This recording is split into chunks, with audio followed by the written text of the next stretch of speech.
Oh God, what if it's not the right size? Oh, I guess it's not going back now.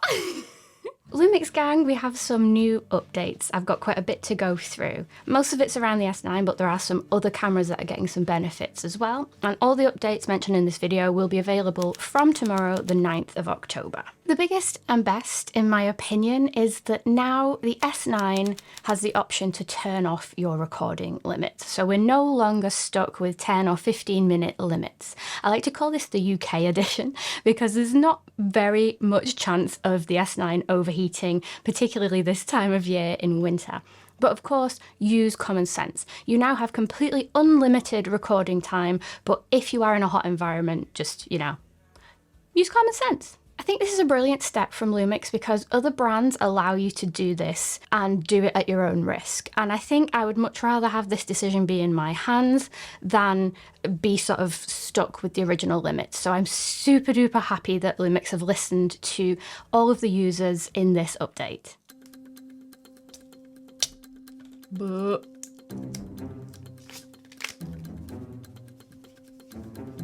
this is either the best idea I've ever had, or quite possibly the worst.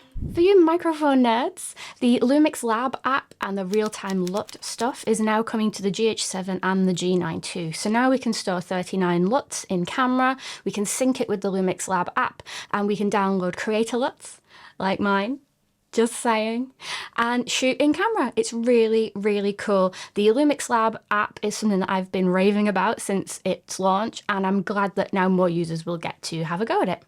And for you full frame boys, it's also available on the S5 II and the S5 IIX. So let's get back to the Lumix S9 for now. I've been using this as my main vlogging camera for out and about, and I've had it on a couple of different cages. I've got two different small rig cages for different occasions. I think by default, just so I have a little bit more of a grip, I do like the smaller rig cage. And I've also been doing sort of vertical day in the life stuff on Instagram, and the S9 has been perfect for that, particularly with the real-time LUT and the Lumix Lab stuff. So you can film in a format called MP4 Lite, and then it copies over to your phone, and you can edit in OpenGate on your phone and put LUTs on your footage as well. I have this full cage, also spray and painted gold, because I'm a child, but I think it actually looks really nice. I think this is one of the times in my life where I've not gone too far with my customizations.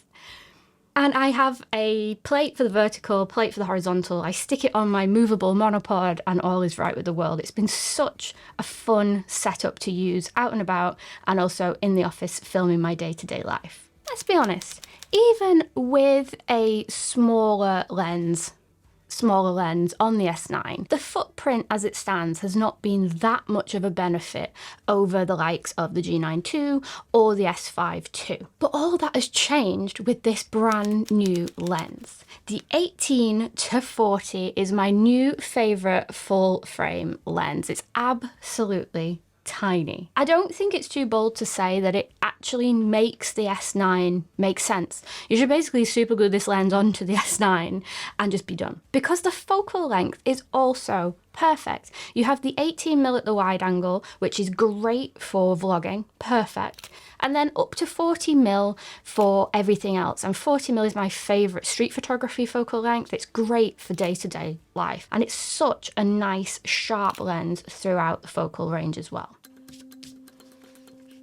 Okay, let's start with the easy side first.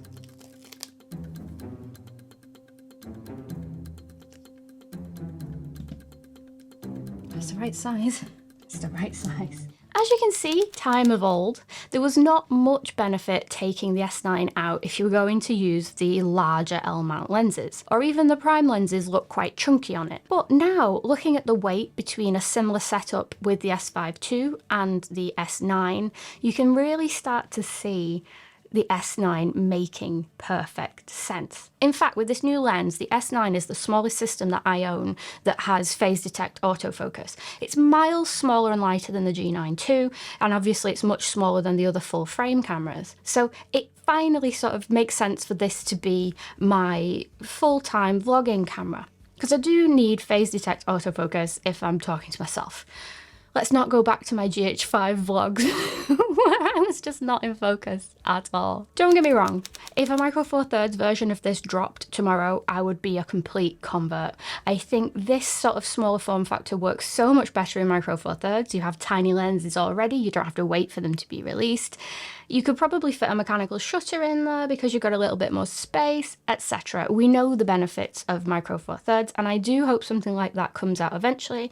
In the meantime, the S9 is truly now a tiny camera, because unless you use that horrible pancake lens that came with it at launch, it was a bit of a stretch to call it a tiny camera at all, because as we know, a tiny camera is only as small as the lenses that are available. And now we've got some tiny lenses. I hope there's more. Imagine a tiny prime set for L-mount, or a different set of zooms in this form factor. It would be so good. Another update that I absolutely love, and I've been asking for quite a while in fact, is having multiple frame markers on screen at once. Because if you are using OpenGate often, as I do, it is incredibly easy to frame something wrong. And you only currently had the option of 16:9 or 9:16 straight down the middle.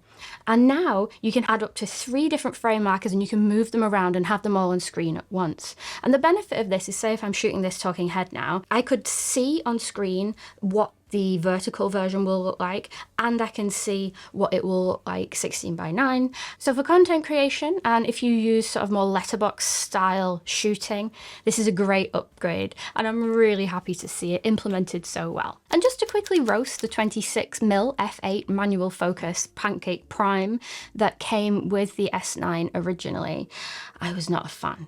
I was not. I'm embarrassed to show this, but this was the first photo walk I took with the original lens. I do think this little sad biscuit of a lens is responsible for so much backlash for the S9. And I'm hoping once this new lens comes out and is available, that we can just forget that this existed.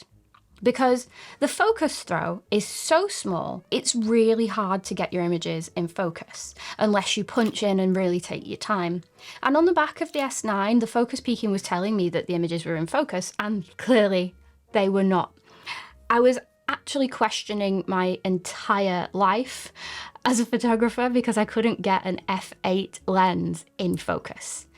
It goes against everything that the S9 stood for and stands for. So this camera is aimed at someone who's coming perhaps from a phone, or someone who wants their first full frame camera, or someone who wants a smaller version of a bigger camera that they already own. And the key pillars to this, in my opinion, are reliable autofocus, really, really easy to use, and great quality. Nope, nope, and definitely blooming not. This caused so much pain, in my opinion, because the S9 needed something like this new lens, and now that it's out, I think it could change a lot of people's opinions. So how is the new lens in the real world? As I say, it's perfect for vlogging, it's perfect for your day-to-day capturing of things. I think the images are superb, I adore the form factor, and I'm just so happy. The autofocus is fantastic. Everything is great with this lens. They've absolutely knocked it out of the park. And this lens will pretty much stay glued to my S9 for the foreseeable future. And going back to my 3 pillars, is this reliable autofocus? Yes. Is this easy to use? Yes. Is this high quality? Yes. This is what the S9 needed all along. And in things that are relevant possibly to only me, I have a Leica T-Type 701, which is an L-mount camera, an APS-C camera, and that was suffering, ironically, in the same way as the S9, where we have a really small, gorgeous body, but not many tiny lenses to go on it.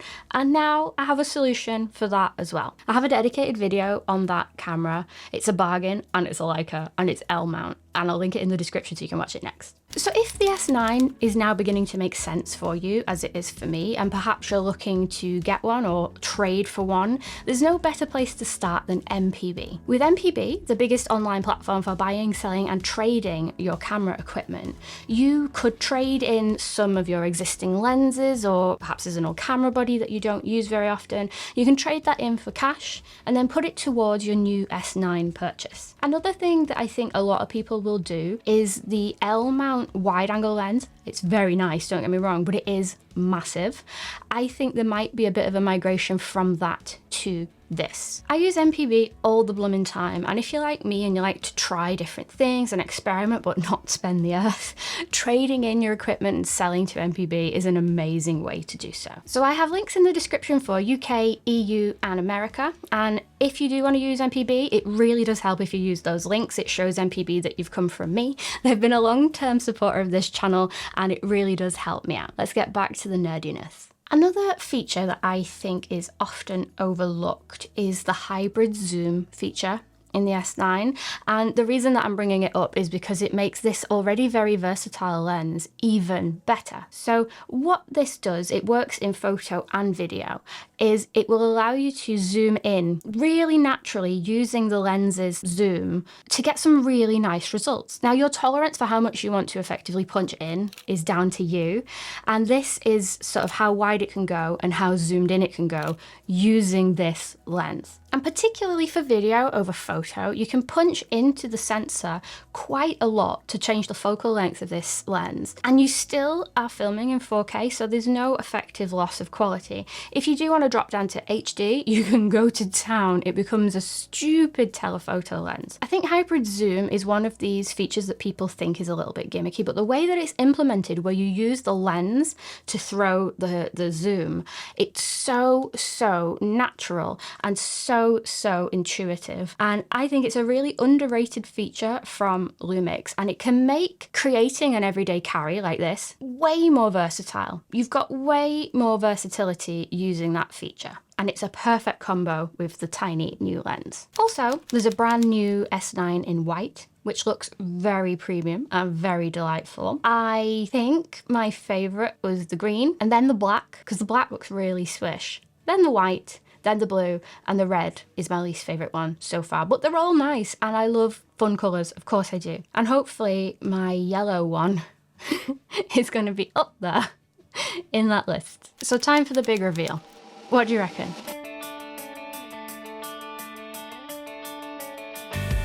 Should I have stuck with green, or did I make the right decision? I personally really like the yellow. I think it goes so well with my gold vinyl and the gold cage. But you know, I do like wacky looking cameras. Let me know which one you prefer. And now, if I were you, I would totally watch either my original S9 video or the Leica video if you're looking for another L mount bargain.